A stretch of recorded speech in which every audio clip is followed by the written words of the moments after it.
Catherine of Aragon was a Spanish princess that was raised to be a queen with a mind of her own. She was highly educated in mathematics, languages, and humanities. She was the first female ambassador in England's history. By the age of 18, Catherine had found herself widowed and arranged to be married to the soon-to-be King of England, Henry VIII. When they wed, Henry was only 18 and she was 23. Now, in arranged marriages, things like love, passion, companionship, even things in common, they're not expected, much less often there. And in this marriage, that was certainly the case. You see, Catherine's previous marriage had been to Henry's brother. And Henry thought to marry his brother's wife was a grievous sin. And how could he do such a thing? A sin, Henry, for real? Like murder isn't? The fuck? It would be 7 years before Catherine would marry Henry. And she was kept essentially a prisoner in London, where noblemen, grown men, would, ew. And the two of them spent 20 long years in a loveless and despised marriage. Anyway, Henry, he just desperately wanted out of this marriage. He didn't love her. He didn't like her. He thought it was evil to be with her. But the Pope said, no. You don't get a divorce. This is your wife. This is the Queen of England, and that's the way it's gonna be. Until one day, this Archbishop came along and was like, dude, I'll annul your marriage. No problem. And so the marriage was annulled. And, yeah, they declared their daughter a bastard. Douchebag. And Catherine was banished from court and forced to live in exile. Anne Boleyn was a young lady who spent her formative years in court. She was fluent in French, played many instruments, danced, and sang. She also wore the highest of fashion and the latest of French fashions. But she was most known for her wit. Icon. I mean, she really kind of was the exact opposite of Catherine. Anne would perform many really important duties, including solidifying England's alliance with France. Speaking French comes in handy. Now, when she caught Henry's eye, Henry was like, smash. Like, no. And she was like, oh, no. Not without a ring. But Henry was smitten with her. He would write love letters to her, and this went on for like 7 years. He would say things like, I've been hitten with the dart of love, and begged her to be a royal mistress in heart and body. And she was still like, show me the ring, buddy. So she wanted to marry this other dude named Percy, Henry Percy, and so back in that day, like, the king had to say yay or nay. And Henry was like, oh no, B, you're mine. So less than a fortnight after his annulment, they were married. Later that same year, Miss Anne Boleyn, she would birth a baby. A beautiful little baby girl. She would go on to have 3 miscarriages in the 3 years that followed and never produced a male heir. And through all of this, her strong will and her quick wit maintained intact. He had her head removed 3 years into their marriage and declared their daughter a bastard as well. As one does when their wives dare speak politics in public.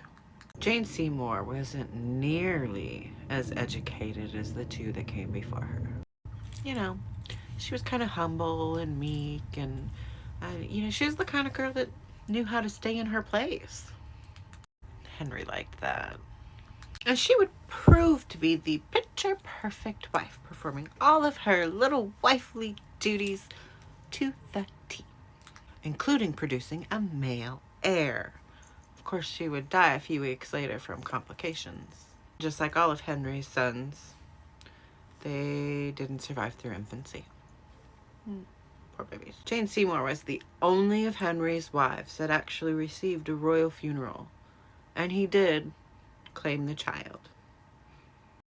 Then Henry took a wife break for 2 whole years. He didn't marry anybody. Then there was Anne of Cleves. Anne and Catherine, Anne and Catherine. Did they not have any other names? Now, this marriage was actually very strategic because it would bring Henry more power, and there was nothing he loved more than power. Except for maybe the pussy. She didn't know who he was other than some dude with a title. In fact, she really didn't know anything at all about English culture. See, when he decided to marry her, he'd only seen a picture of her and he was just interested in the power. So when they met face to face, they were both like, But remember, we already talked about arranged marriages and how they tend to work out. So after 6 months, this marriage was annulled because it wasn't consummated. Literally nothing between them. So she was actually given quite a nice settlement, you know. I mean, she was allowed to keep her head. But the dude Cromwell that had hooked them up, he wasn't so lucky. His head was removed for him. Yeah. But Anne of Cleves spent the rest of her life in England, known as the sister to the crown. Catherine Howard was in her teens when Henry set his sights on her. No, Henry, no.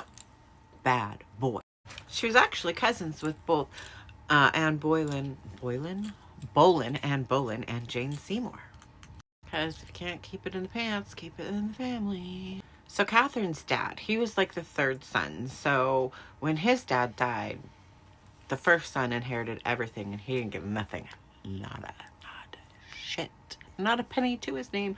But despite that, he still went on to have 10 children. So when Catherine's mom died, Catherine was sent away because there was like no way that, you know, her dad could take care of her.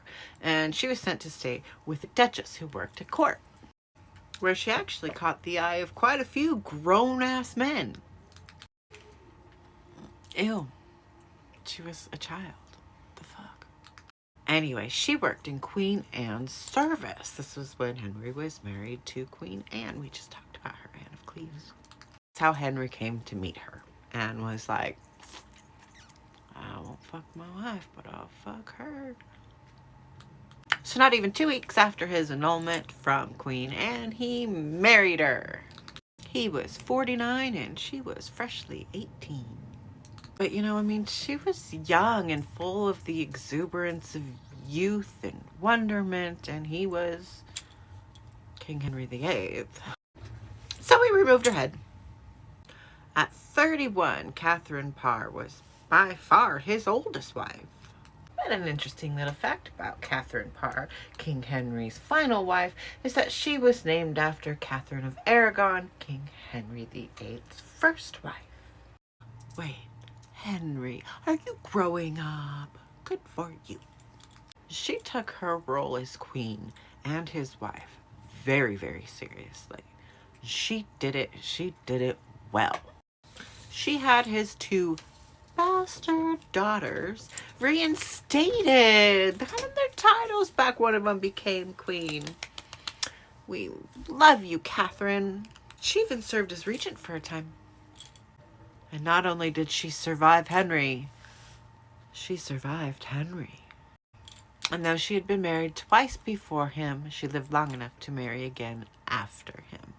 Now, these women were all women who lived in a time where being a woman was a hardship in and of itself. And they've been remembered throughout history for the way they died and whom they were married to. But each and every one of them should be remembered for what it was they did in their, most of them, very short lives.